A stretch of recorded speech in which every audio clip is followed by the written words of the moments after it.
Doon sa tapat ng McDo na yan, dyan yung dating service center ko, Kalentong. Paglagpas natin ang Pure Gold na yan, Santa Ana branch, service center ko din dati, malapit sa hospital ng Santa Ana. Yung pagtawid mo ng Lambingan Bridge. So nasa Skyway tayo ngayon. 60 lang takbo natin. Makahulihin tayo, may HPG sa harapan. Ayan. Papunta pala tayo ngayon sa Lipa, home service tayo. Ayan. So may 3 unit tayong gagawin. 3 customer din pala yung pupuntahan natin. So kita-kita tayo sa Lipa City, Batangas. Malapit sa SM.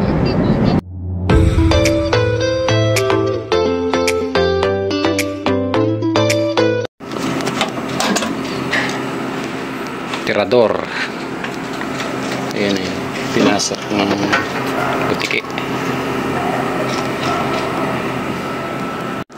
So ito yung first na ginawa namin. So ginawa na namin, na-repair na sa shop itong board na to. Pinalitan siya ng IGBT at saka driver. So observe namin kung tatagal. Yan, mandar na agad eh. Okay. So tumira nito ay si PB Boy. Yan. So dekoran to ng bahay. So ito yung sa Lipa, Batangas na ginawa namin. Ang issue niya, lagi siyang pinapasok ng butike. Actually pangalawa na naming repair ito. Yung unang issue, pinasok ng butike. Pangalawang issue, pinasok na naman ng butike. Yun. Ito kasi gumagawa. Ito yung pangalawang service namin dito sa Lipa, Batangas. Yan na walang tao. Nakalak. Mamaya mag-aakit bahay na lang kami. Para ma-check yung aircon na lang. So yung gagawin natin ay Carrier X Power. So blinking lang daw ang issue nito. Tingnan na lang natin kung ano yung mismong sira. Yes. Ito maandar na. Usually parang 15 minutes namamatay siya. So ang ginawa namin, nililipat lang namin yung sensor dito. Ito. Dito siya nakalagay. So medyo overheat na.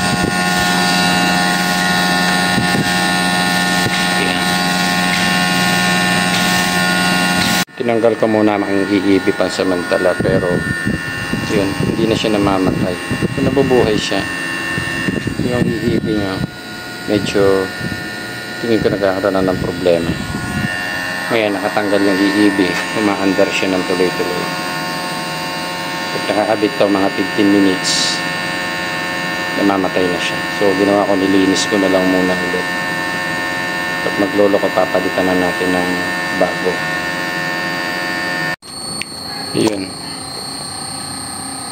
Observe na lang, umandar na siya ulit. Nag-observe si BB Boy. Yun. So under observation na lang. Medyo luma na rin naman to, pero tingnan na lang natin kung magkakaroon pa ng problema.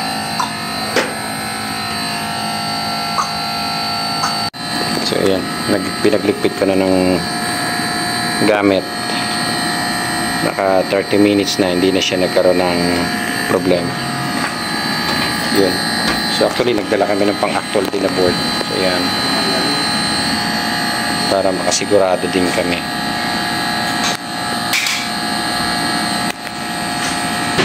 Kumain na kami. Hindi kami sa home service. Kaya kumain kami. Gutom na yung kasama ko, kaya in-order ako ng isang kaldero pa. Dalawang kaldero. Kumain na tayo.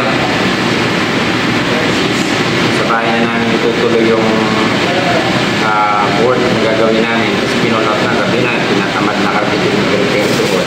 Pinolaut na lang namin. Kaya malayo. Tinuruan na lang namin magkabit ng board yung may-ari. Gagawin na lang namin sa shop, tapos papainisin na. Malayo-layo kasi Caloocan to Batangas. Batangas City pala sila. Malayo-layo din. Sila na lang daw bahala mag-gawa. So kahit tayo, isang panderong kanin namin. So ito na yung board na pinull out namin. Itatry pa natin na i-repair. Pero makikita nyo talagang halos pumutok na siya. So So usually kasi sa ganitong problema, pagka ganyan na may putok na, ang usually na-advise namin is replacement board. Pero dahil low budget ang customer natin, so sabi ko sige, try natin option repair. So ang nakita ko dito is nag-open yung chopper niya and yung regulator niya ay may problema. So kakalasin ko muna yung transformer chopper para ma-check natin. Ayan. So ito yung transformer chopper. Ito yung dalawang paa. So naka X1 lang yung tester natin. Lapit natin ng konti. Yun. Ito yan. Ayan. Open. Ito dalawang paa. Ayan. So open yung ayan. Buo yung kabilang side. Ito. Sa X1 kita tayo. Ayan yun na. So yung kabila, ito dalawang pa wala resistance. So tatanggalin na lang muna natin tong chopper. So ayan mapapansin nyo sunog yung pinaka board mismo na yan. Ayun. So binunot ko yung chopper. Ito. So itong isa yung maliit, binunot lang namin ito sa unit din. Kasi itong parts na yan, wala kang basta mabibili yan o wala ka talaga mabibili sa store ng ganito. So ang option mo lang, kung may mga luma ka or junk na board, pwede mong gamitin. So mapapansin nyo parang medyo pagkaiba siya, mataas ng konti isa. Pero yung gamit, yung paa at yung gamit ng parts, iisa lang yan. Ayan, so putol na yung paa ng isa dahil doon sa pagkakasunog doon sa board niya. Yun. Makikita nyo lang kung open or hindi. Dahil ang laman naman dito sa loob ay coil lang din. Yan, o winding kung tawagin natin. Yan. Sa kabila, ayun. So, dalawang paa dito. Itong dalawang paa may resistance. Sa kabila, ito yung secondary. Ito rin yan. Ang secondary, bihira mag-open yan kahit sa mga ibang transformer. Mga puwera talagang nasunog or nag-corrosion. Yan. So, buo itong transformer na ito. Itong isa, ito yung nagkaroon ng putok or damage dito sa parts na ito. Yan. So, papalitan na natin ito ng bago. Ayan, so kailangan kong kalasin yung IC na regulator. Ito, yung IC na ito. Para makita natin. Kasi,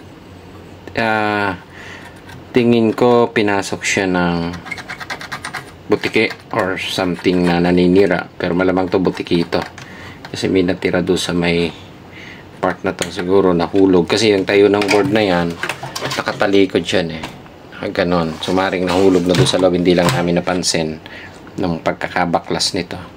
Pero tingin ko pinasok ng butike yung part ng regulator. So i-check lang natin sa isa yung mga resistor na to and yung regulator. Ito, bubunutin ko yung regulator IC. So mahirap tanggalin kasi yung IC na yan, kaya ginagawa namin dyan, iniinitan lang namin to para mahulog yung IC. Yun. Ayan So ito yung regulator nya. Nahulog na pala siya. Ayan. Okay. So wala akong nagka-camera at lumabas yung dalawa. Ayan. So ito yung pinaka-regulator. And ito yung part na o yung section na nasunog. Yun.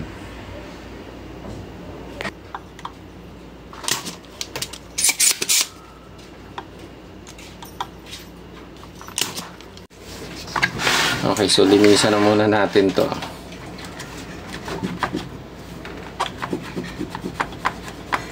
Yan.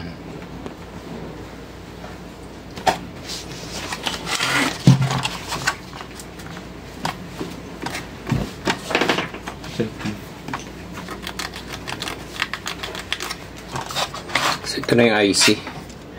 Kakabit na natin.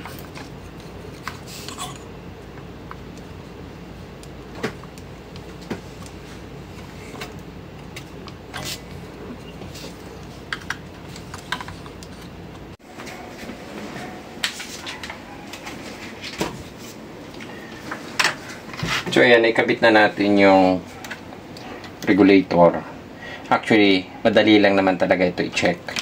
Dahil yung parts nito doon sa area ng power supply, may dalawang resistor lang yan dyan. Madali lang, i-check mo na kagad kung nag-open or hindi.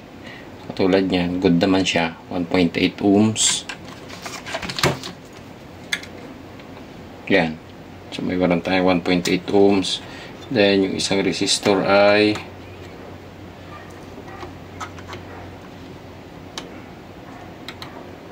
yan, 146K. Then, mayroong isang diode. So, yung tester natin, set natin sa diode. Okay. Yun.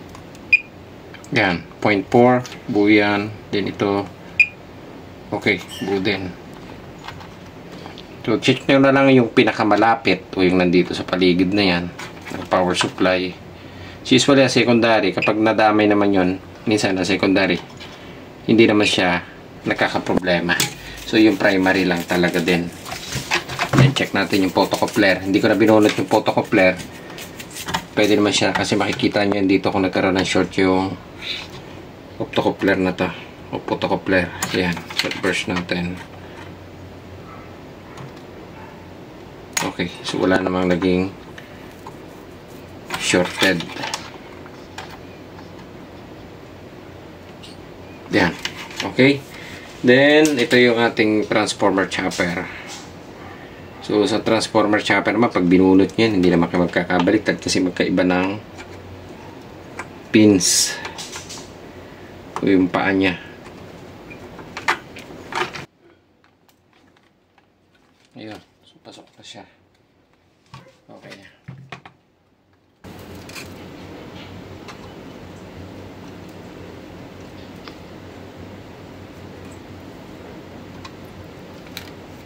So, ito yung nag-open kanina.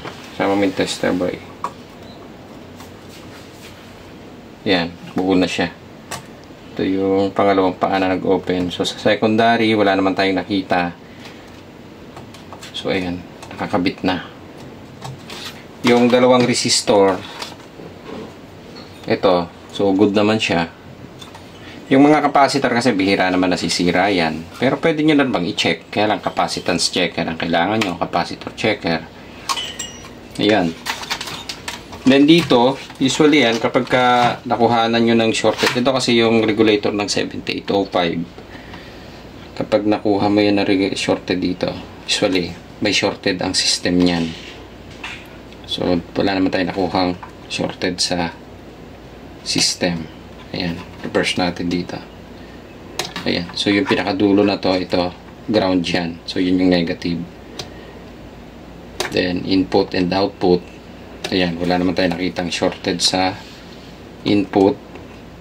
Wala rin tayo sa output. Okay, so, maaaring good ang system din. Maaaring power supply lang talaga. So, itatry na lang natin kung aandar ang unit.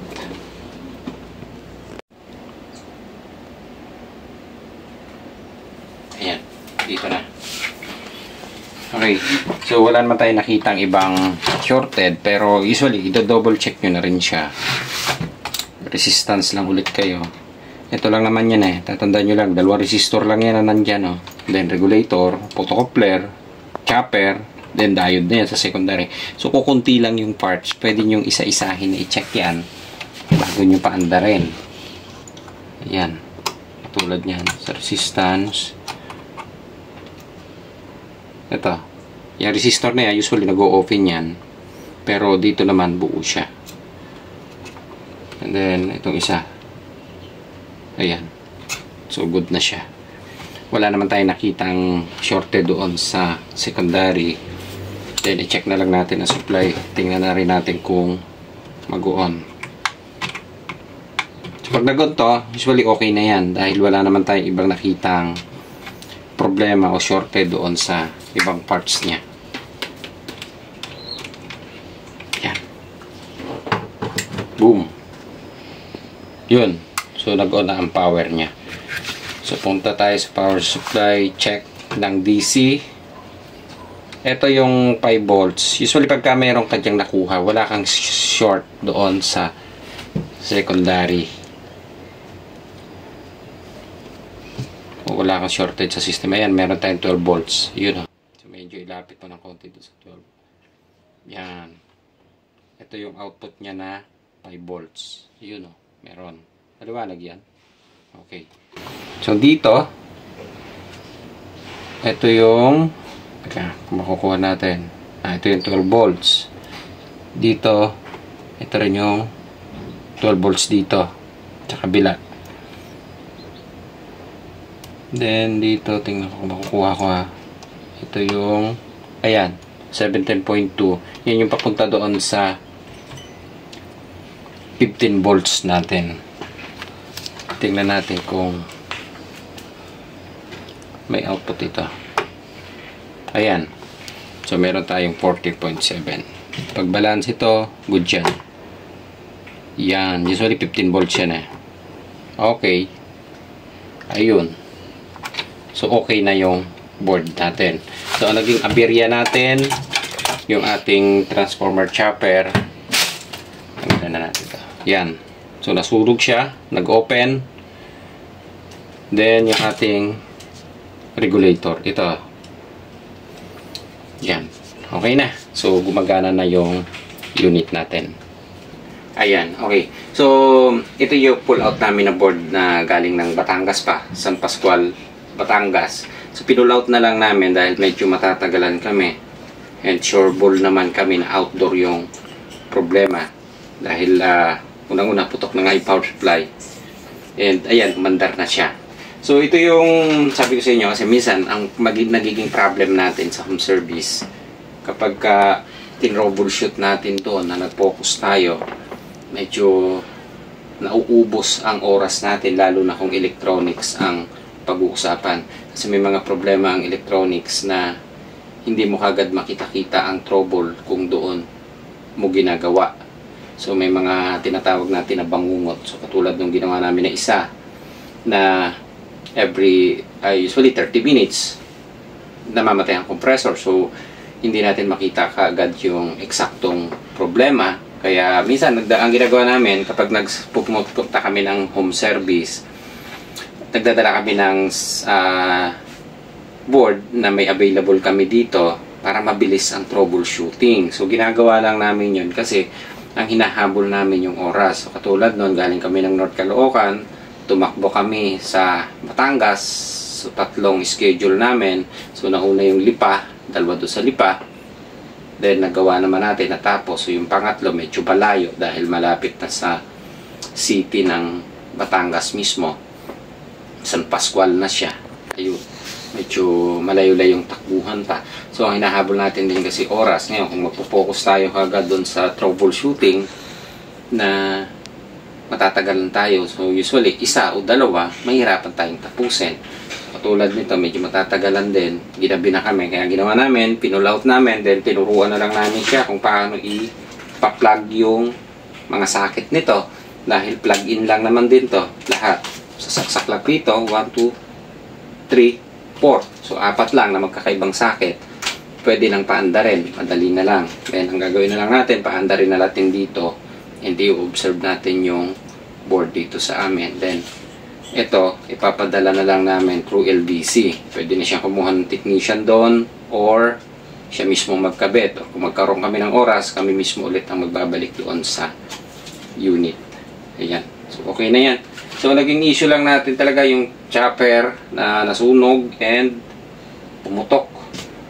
And itong regulator.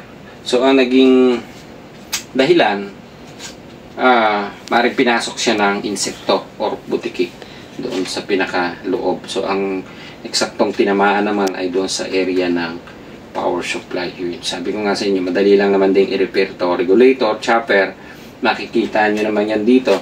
Yung, ilapit mo ng konti, boy. Hindi, focus mo. Ang chopper natin, usually, dalawang paa lang yan, dapat may resistance. Then yung dalawang paa dito, magkakaroon ng resistance. Sa secondary, ganun din. May resistance to, may resistance to. So, magkahiwalay kasi ang ground ng output nito. Kaya, ang merong resistance line, dalawang paa, then doon sa kabila, dalawang paa din.